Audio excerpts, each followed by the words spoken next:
Hi there, and welcome to this week's vlog. I wonder if you've ever been in that situation where you look around and everything seems to be a mess, maybe in your personal life, with your friends, and you've been crying out to God, and you look around society and the world, and oh goodness me, what chaos! And you think, God, would you do something? Well, last Sunday I was asked to preach on a wonderful little passage in the third chapter of the book of Habakkuk, or Habakkuk, as some pronounce his name. And it's that time at the end, towards the end. There's only 3 chapters in the book of Habakkuk in the Old Testament. And in the third chapter, towards the end, Habakkuk issues a great statement of faith. And I want to read it to you. But this is in a more, using more contemporary images, if you like. So it's Habakkuk 3:17 to 19. Even if the economy crashes and the markets dry up, even if the shelves are empty and the apps show out of stock, even if the paycheck doesn't come and the savings account hits 0, even if the power goes out and the Wi-Fi is gone, I will still celebrate in the Lord. I will find joy in the God who saves me. The Lord is my strength. God gives me sure footing like trail shoes on a steep climb, and sets me high above the chaos where I can breathe and see clearly. So how on earth did Habakkuk come to that point? How can we come to that point? In the context, Habakkuk was living in a time of great injustice and suffering and idolatry. It seems a hopeless situation almost, evil all around it, and God is struggling, Habakkuk is struggling to understand how God can allow this to happen. If God is a God of love, why doesn't he do something about it? In fact, the first chapter of Habakkuk begins like this: How long, Lord, must I call to you for help, but you do not listen, or cry out violence, but you do not save? Why do you make me look at injustice? Why do you tolerate wrongdoing? In other words, God, why aren't you acting? Why aren't you doing something? And there's a bit of a conversation between Habakkuk and God. And Habakkuk's just being honest with God, being open with God, and God responds. And then God gives Habakkuk a vision about an appointed time in the future. As the waters fill the sea, the earth will be filled with an awareness of the glory of the Lord. The vision is for a future time.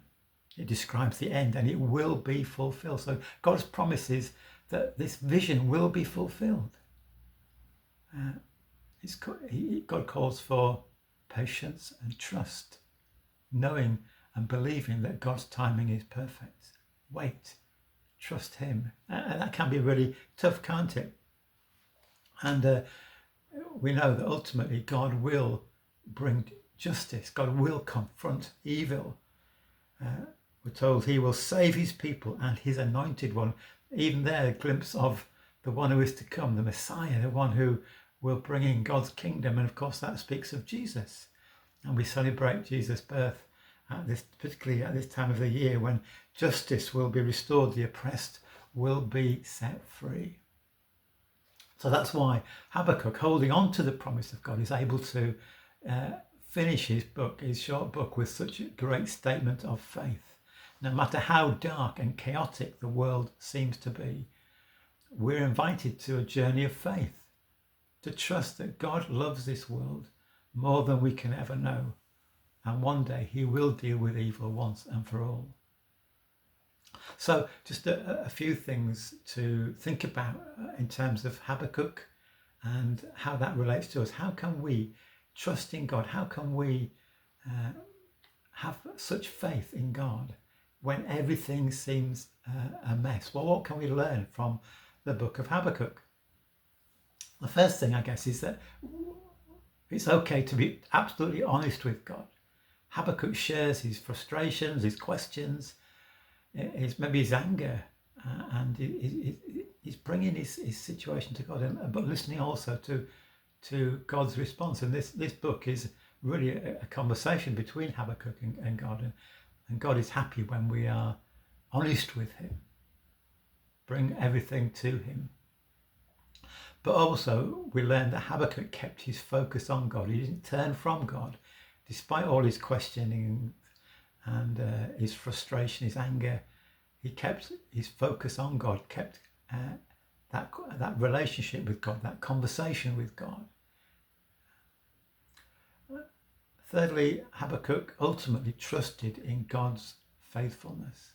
He believed that though he could not see how this would work, God would fulfill his promises, for God is faithful, and God will ultimately bring resolution. Injustice will be sorted and justice will roll in. And Habakkuk, fourthly, was able to find joy in God and celebrate what God had done. That's why he's able to say, I will find joy in the God who saves me. The Lord is my strength. Ultimately, though there's much that Habakkuk didn't understand, he was able to lean on God, find trust in God, to find strength in God. And then to remember, and particularly remember because of all that Jesus has done and Jesus is doing through his Spirit, that ultimately all will be well. Jesus is a demonstration of God's love for us. He came, he stepped into our world. He offered his life for us on a cross. He rose from the dead to show that death has been conquered. And now he fills us with his Spirit, the one who lives with us and is within us.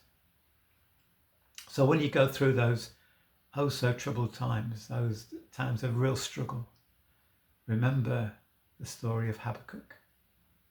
He faced all that, but he still kept his focus on God.